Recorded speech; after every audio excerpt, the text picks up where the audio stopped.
Que les investisseurs institutionnels sont très haussiers. Toute la catastrophe, l'activité qui est au ralenti, qui est au point mort. Non, non, non, on est haussier. Il est déjà clair que la croissance mondiale sera fortement négative en 2020. En fait, nous anticipons les pires retombées économiques depuis la Grande Dépression. Comment des gars qui sont entre guillemets intelligents, ils voient la situation économique et ils se disent c'est juste un petit choc conjoncturel, c'est pas si dramatique que ça. Malgré la crise sanitaire, les marchés européens ont tous démarré en hausse ce mardi, rassurés par les dernières nouvelles positives sur le coronavirus et par les promesses de relance monétaire et fiscale. À Francfort, l'indice DAX a ainsi gagné 5,91%. La bourse de Paris a, elle, démarré en hausse de 4,43%. D'accord? Ils achètent. Tout le monde achète. Maintenant, la question, c'est est-ce qu'à long terme, elle pourra tenir? Qu'est-ce qui va se passer entre-temps? Comment le marché va évoluer? Moi, mon but, c'est de vous amener à réfléchir.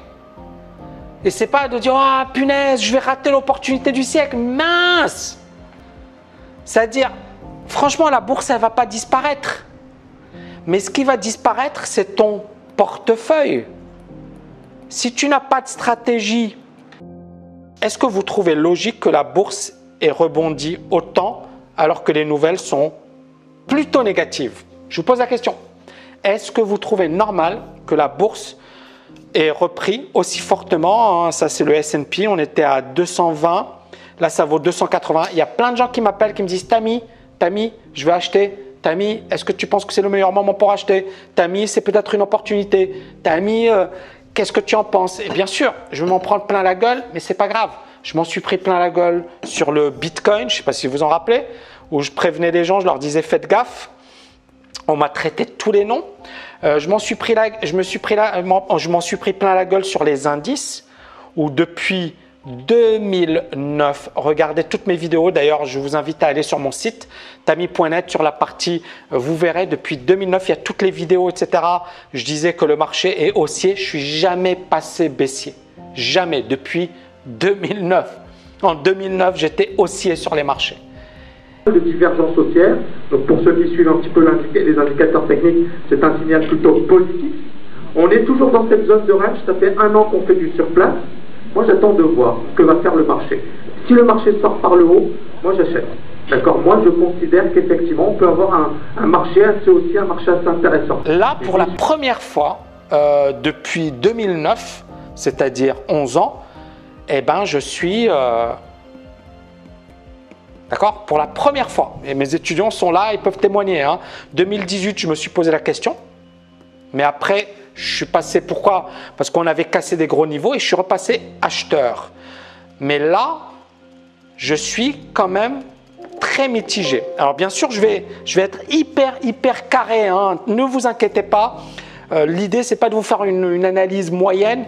L'idée, c'est de vous faire une analyse vraiment costaud. Ça vous branche ou pas? Donc la question, c'est pourquoi c'est reparti aussi vite? J'ai envie de voir FOMO, trucage de la Fed. Magnifique. Ensuite, Dead Cat Bounce, 2018, inflation. La valeur fondamentale est bien plus basse. Banque centrale, acheter de l'or. Il y a une aberration pour la reprise boursière, mais c'est bien trop tôt, peut-être en trading. Voilà, excellent. Je vois beaucoup de personnes qui m'ont écrit Fear of missing out.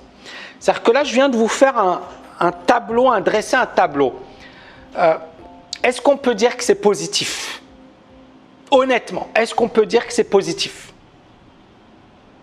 Non. Maintenant, bien sûr, le marché peut faire ce qu'il veut. On a parfois des mouvements qui n'ont rien avec la logique. Donc, quelques explications. Pourquoi la bourse elle est montée? Donc, tout d'abord, on a bien évidemment le no limit de la Fed. C'est-à-dire que la Fed a imprimé. Et le plus gros plan d'urgence économique de l'histoire des États-Unis, plus important que les 2 plans de sauvetage d'après la crise financière de 2008 réunis. Au total, près de 2000 milliards de dollars. 2000 milliards, hein, Damien, c'est juste énorme.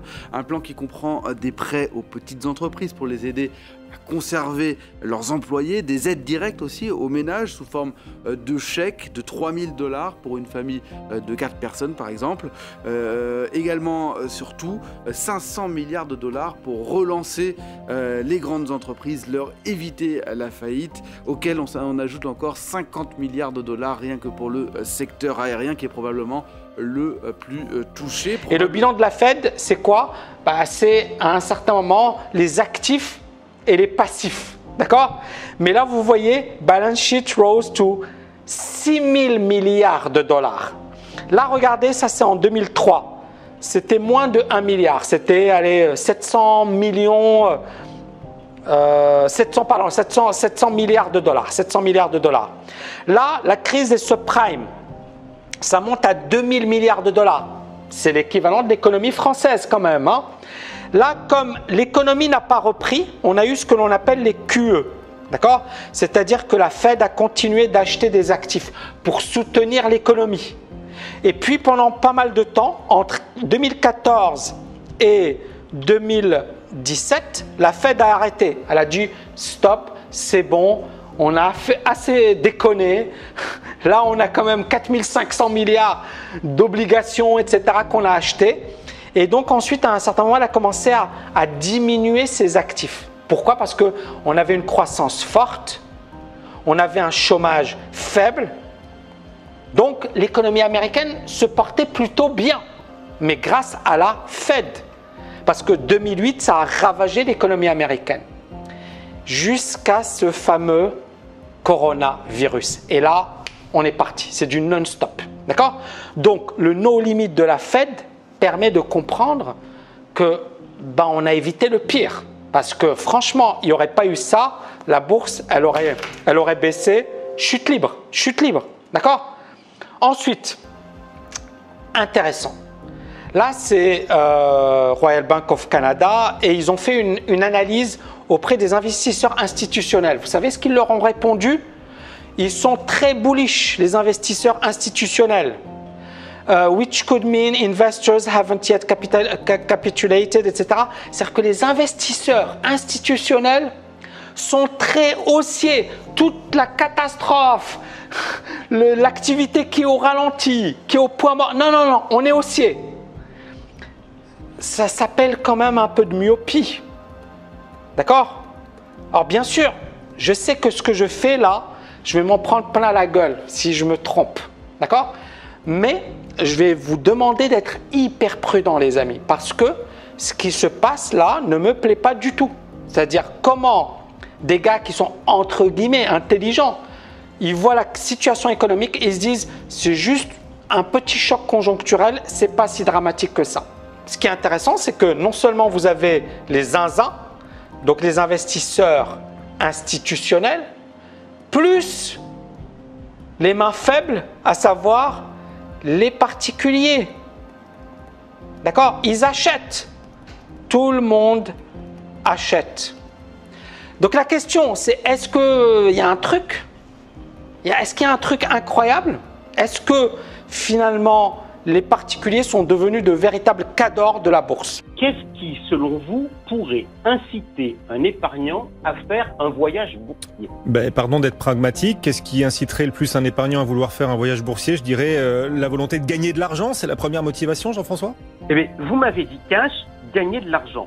Moi qui suis aujourd'hui, vous l'avez compris, un poète, je pourrais vous dire autre chose. Vous êtes attiré par le chant des sirènes.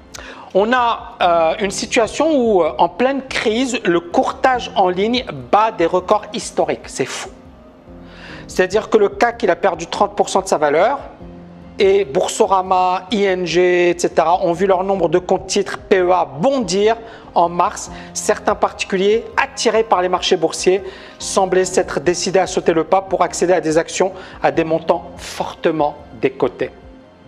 Et là, Grisoni de Boursorama qui dit « On a enregistré un record du nombre d'ouvertures de comptes de titres. PEA, PME, plus de 20 000 ont été ouverts au cours du seul mois de mars. C'est beaucoup plus que ce que nous observons habituellement. C'est un record. Même constat chez le concurrent ING et tous les courtiers, c'est la même chose. Tous les courtiers ont battu des records au mois de mars.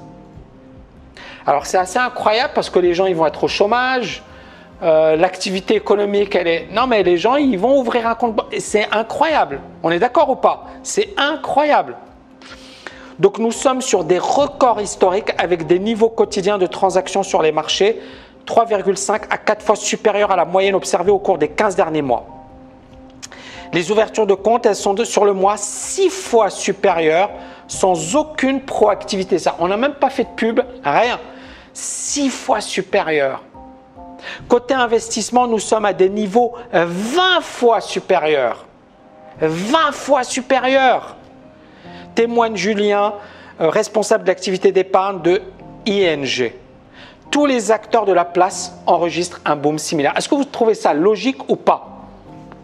Est-ce que vous trouvez ça logique ou pas? Je vous pose la question. C'est incroyable. C'est un truc de dingue. Les gens s'emmerdent, c'est ça. Mais les gens s'emmerdent et les gens sont victimes du FOMO. C'est-à-dire, ils ont peur de rater l'opportunité du siècle et donc ils s'empressent d'acheter. Ils s'empressent d'acheter.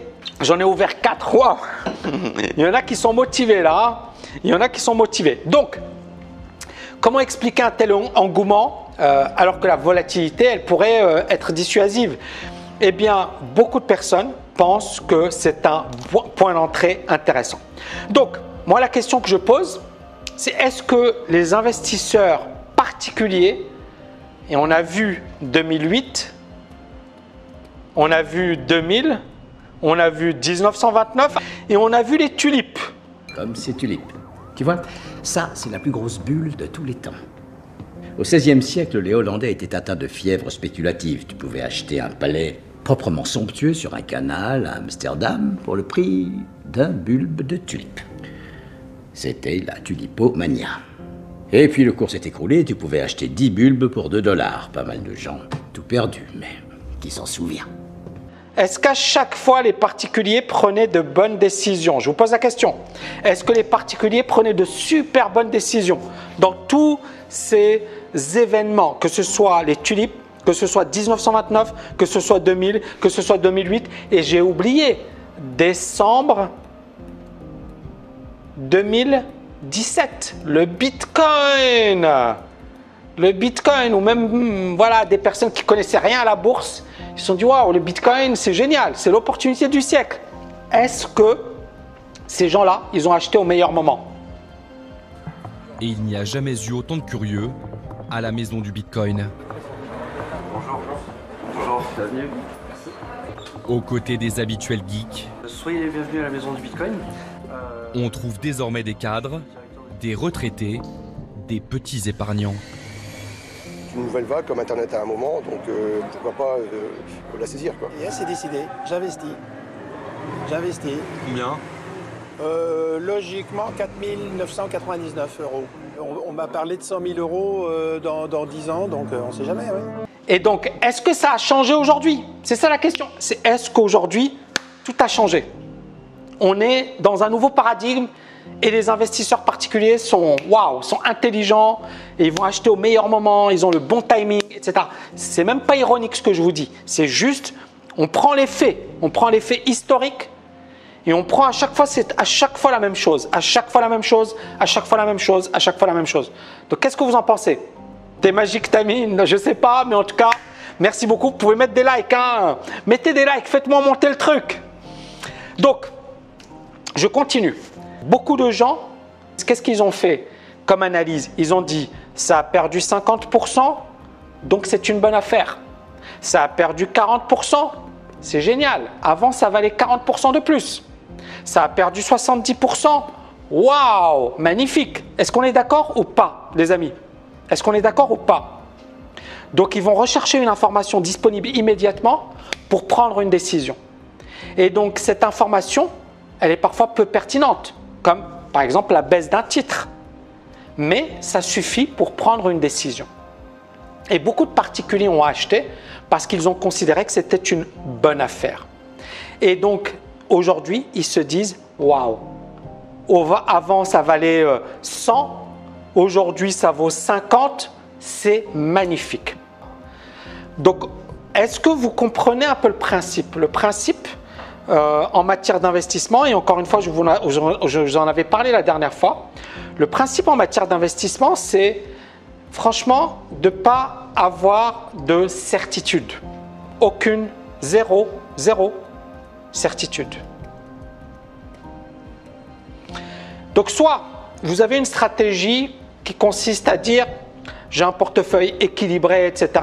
Des choses que je développe moi dans TKL Booster, dans TKL Invest, etc. D'accord? Donc c'est vraiment un portefeuille, on s'en fiche que ça baisse, que ça monte, etc. Ou alors attendre le bon timing. Et moi, perso, le bon timing, si je considère que c'est un crack qui est beaucoup plus sévère ou une crise beaucoup plus sévère, je pense que ça peut baisser encore plus. Maintenant, bien évidemment, on peut avoir un marché, et là je vais revenir dessus. Vous voyez, ça c'est le S&P. Ça c'est le graphique mensuel. On est ici, vous voyez, je vais mettre un autre. Voilà.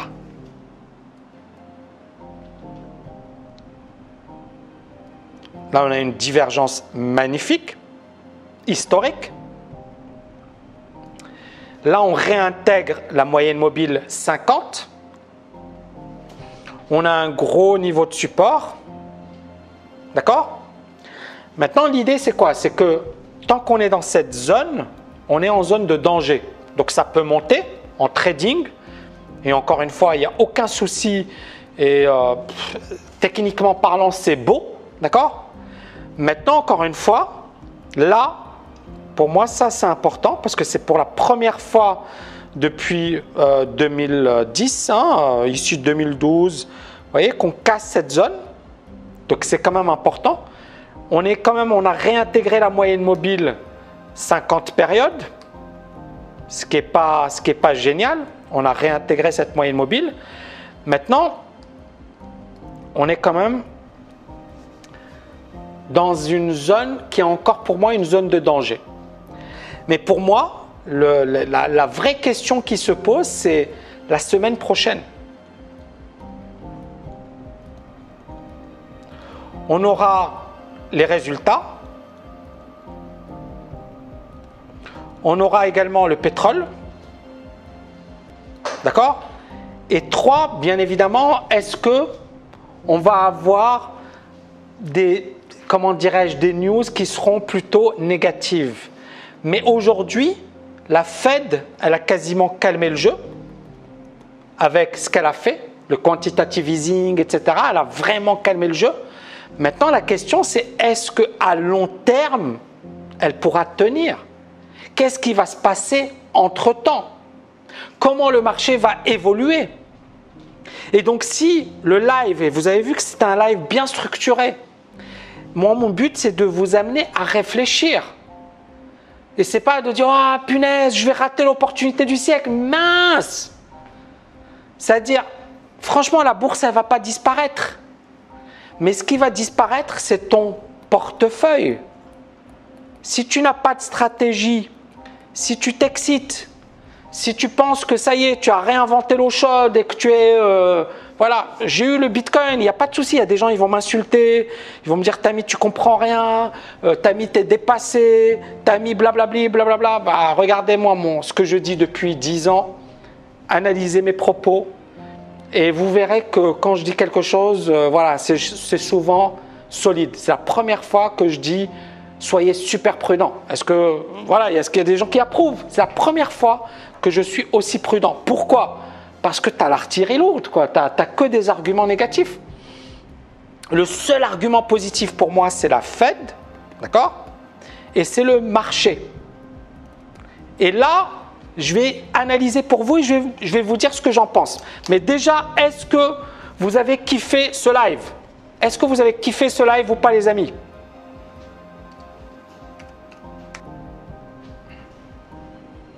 Est-ce que vous avez kiffé ce live ou pas? Yes, yes, yes. Analyse de qualité et documentée. Merci infiniment. Donc je finis parce que là je vois 4770, il y a 3200 likes, mettez-moi du 4000 likes, 5000 likes, faites-moi péter les likes. Bon, je vais rapidement revenir sur voilà, le S&P. Donc on est bien d'accord que ce qu'a fait le S&P là en réintégrant, c'est très positif. D'accord? Et je vais revenir sur le S&P sur une graphique 2 heures. Et ça, je vous l'avais dit la dernière fois, je vous avais dit, voilà, on a une divergence haussière qui est superbe ici. Et puis là, c'est haussier pour moi. C'est haussier en 2 heures, il n'y a pas photo. Maintenant, en daily,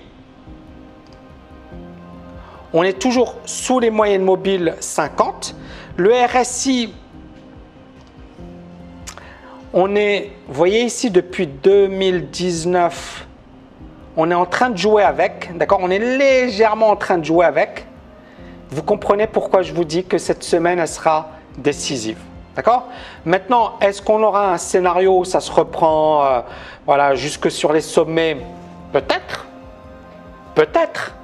Mais, encore une fois, je ne pense pas qu'on va passer à autre chose rapidement. Ou alors, il y a un vrai problème au niveau économique. Ou alors, la machine, elle est vraiment cassée. Parce que si on a eu une reprise après la crise des subprimes, là, d'accord?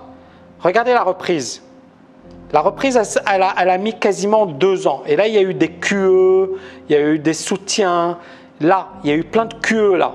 Il y a eu plein de QE. D'accord? Sauf que là, la dette n'était pas aussi importante qu'ici. D'accord? Donc, la vraie question qui se pose, c'est que ça peut continuer de monter. Hein. Moi, je suis pas contre ce scénario. Mais il nous faut plus d'éléments. D'accord? Il nous faut plus d'éléments. Et donc, les personnes qui me disent, Tammy, oui, mais Tammy, si jamais je rate, etc., j'en avais parlé la dernière fois. Vous pratiquez la règle du DCA, Dollar Cost Averaging, c'est-à-dire que tu fais du 1/5 ou du 1/10 et tu ne te casses pas la tête. D'accord? Tu y vas. Mais ne mets pas tout maintenant parce que tu risques, si jamais la bourse, elle se casse la figure, tu risques de te dire merde. D'accord? Moi, je pense qu'il faut toujours être raisonné. Maintenant, ce qui va vraiment, moi, me faire pencher de l'autre côté, alors vous voyez ici en weekly, on est toujours sous la zone de neutralité. D'accord? On est toujours plutôt vendeur ici. On est sous les moyennes mobiles. D'accord? Et on est en train de faire un rebond. Alors, bien sûr qu'on est effectivement dans cette zone de support. On est en train de faire un rebond, mais il nous faudra plus d'éléments. Et alors là, parce que ça c'est important, ce graphe il est vraiment très important. Je ne sais pas si vous vous rappelez de mon analyse. Je vous avais dit si ça casse les 50, ça risque de s'effondrer. Et je vous avais parlé effectivement des précédents niveaux. Je vous avais parlé de ce niveau, du niveau des 26 qu'on a cassé comme si c'était voilà, c'était vraiment de la rigolade. Ici, le Brent est toujours vendeur. On a eu cette petite hausse, d'accord? Le Mexique apparemment, il pose toujours problème. Et ça peut également peser sur le marché des actions, des indices. Donc pour moi, ça va être hyper important de regarder le Brent cette semaine, d'accord? Les indices, qu'est-ce qu'ils font? Parce qu'effectivement, si le S&P continue, d'accord, il continue notamment en daily, voilà, là pour moi, ça commence à sentir un scénario de reprise. Mais je ne suis pas dans le scénario de folie. Pourquoi? Parce que j'ai le weekly. Et je vais revenir d'ailleurs sur le Bitcoin et ce sera ma dernière analyse. Le Bitcoin. Vous voyez le Bitcoin, on a eu là en décembre 2017 une forte baisse sur le niveau des 5000, 6000. Ensuite une reprise sur 11 000, c'est-à-dire quasiment 100% de reprise. D'accord? Puis une baisse, une reprise, une baisse, une reprise et une forte baisse. Donc ça encore une fois pour vraiment que vous compreniez. Donc le rebond ici était assez puissant. Maintenant le Bitcoin il était dans une tendance qui était bien plus haussière que le S&P. Hein. Mais après on a fortement baissé. Ensuite là je suis repassé acheteur. Hein. D'ailleurs mes étudiants, il y en a plein qui ont acheté vers 4000. Là je suis repassé acheteur à court terme.